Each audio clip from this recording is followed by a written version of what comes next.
మద్దతు కూడా గట్లే ఉంది.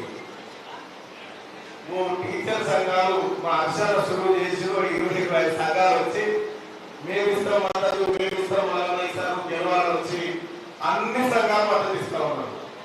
కుల సంఘాల మద్దతు, టీచర్ల మద్దతు, ఉద్యోగస్తుల మద్దతు, పెన్షనర్ల మద్దతు, ఇవో పక్క ఉంటే 98 SC బాధితుల మద్దతు, 2008 క్వాలిఫైడ్ అభ్యర్థుల మద్దతు, 46 జీవో బాధితుల మద్దతు, 317 జీవో బాధితుల మద్దతు, ఇలా తీర్మాన పాలనకు ఇంతమంది వేలాది మంది లక్షలాది మంది ప్రజలు మద్దతు చేస్తా ఉన్నారు.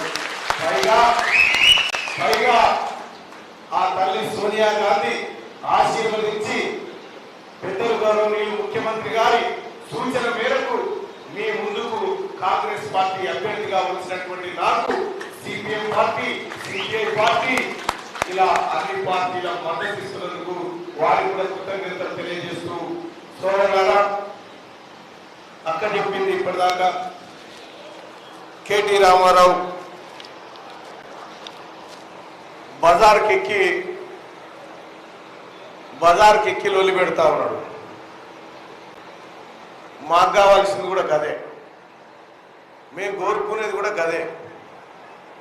ఎందుకు చెప్తా ఉన్నా అంటే సోదరులారా, ఇవాళ తీన్మార్ మల్లన్న ఏం చేసిండో మా అక్క సీతక్కకు తెలుసు, మీకు తెలుసు, మీ అందరికీ తెలుసు.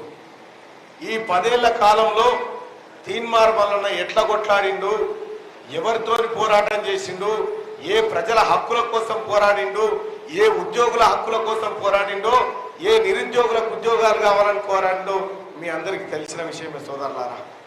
ఇవి నాకున్నటువంటి క్వాలిఫికేషన్. ఇక నేను ఉస్మానియా యూనివర్సిటీలో మాస్టర్ ఆఫ్ కమ్యూనికేషన్ చేసిన, ఎంసీజే చేసిన, మాస్ కమ్యూనికేషన్ జర్నలిజం, కాకతీయ యూనివర్సిటీలో బీపీడీ చేసిన, జేఎన్టీలో ఎంబీఏ చేసిన. ఇవి నా ఎడ్యుకేషన్ క్వాలిఫికేషన్స్. నేను ఈ ఎన్నికల్లో